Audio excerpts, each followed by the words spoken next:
Et là, la chot. Chazak ubaruch rabotai shavua tov besorot tovot. On est aujourd'hui le 26. Au nom de Dieu, Parashat Korach et Iloula de Rabbi Yonatan ben Oziel. Vous avez dû attendre tous parler de ce grand rabbin que, selon le Talmud Souka, 80 talmidim ayu lo leHillel hazaken. 80 élèves il avait Hillel, et le plus grand de tous, c'est Rabbi Yonatan ben Oziel, qui est décédé et enterré à Amouka. Et il y a beaucoup de personnes qui vont là-bas comme une ségoula pour se marier ou également pour avoir des enfants. Il y en a qui essayent de faire les deux. Déjà, ils ne sont pas mariés, ils demandent pour les enfants. C'est très bien. Ça s'appelle en hébreu Bichlal Matay Manet. Tu demandes le 200, il y a déjà les 2 billets de 100 dedans. Est-ce qu'il était célibataire ou pas? C'est deux massoros. Il y en a qui disent qu'il était célibataire ou qu'il n'avait pas des enfants. Mais un des grands messages qu'on peut tirer, nous, de cet événement et cette semaine également, en ce moment dans le monde, comme vous le savez bien, il y a beaucoup qui vont chercher pour se marier. Mais il y en a beaucoup qui sont déjà mariés et la moitié, ça ne marche pas.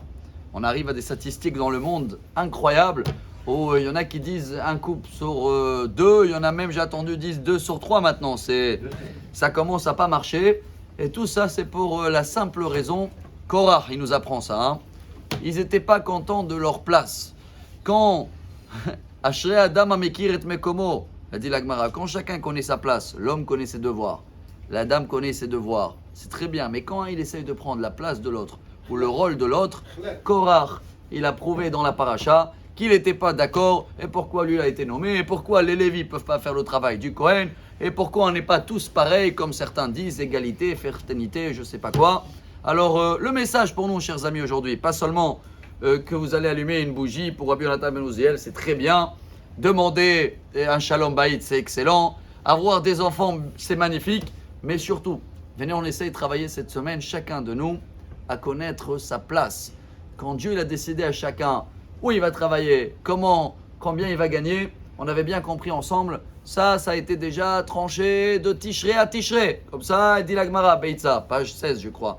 Chutzmi Tishrei, Torah, Shabbat, Rosh Chodesh, Yom Tov. Et vous vous rappelez, les élèves de Baal Shem Tov, ils ont demandé, mais, Vodarav, c'est marqué qu'il y a 24 tribunaux en haut. Adam Nidon Bechol Yom, elle dit la Gemara, Rosh Hashanah. Alors, si tout a été tranché déjà, Rosh Hashanah, qu'est-ce qui peut changer chaque jour? Pourquoi il y a des tribunaux qui nous jugent tous les jours? Et le Baal Shem Tov, il les a dit, ce que tu vas faire, ta place, ça a été jugé Rosh Hashanah. Vous savez ce qui est jugé tous les jours? Comment tu vas être aujourd'hui dans la journée, dans le travail? Tu vas avoir une bonne matzav ruach, on dit en hébreu, tu seras joyeux, ou tu vas avoir une ramma. Tu vas regarder tout le monde bizarre, ou tu seras très content. Ça, c'est tous les jours. Et ça dépend de l'action de chacun. Si je connais ma place, je remercie Dieu, et j'essaie d'avoir la joie avec ce qu'il y a autour, là, ça veut dire que j'ai compris mon rôle, je connais ma place, et dans ce cas-là, on va avoir Bezrat Hashem, une excellente journée, une très bonne semaine. Chacun qui doit se marier, Bezrat Hashem, très vite, Mazal Tov, avec beaucoup des enfants. Et Shavua Tov ou Mevorach, Amar Rabbi Elazar.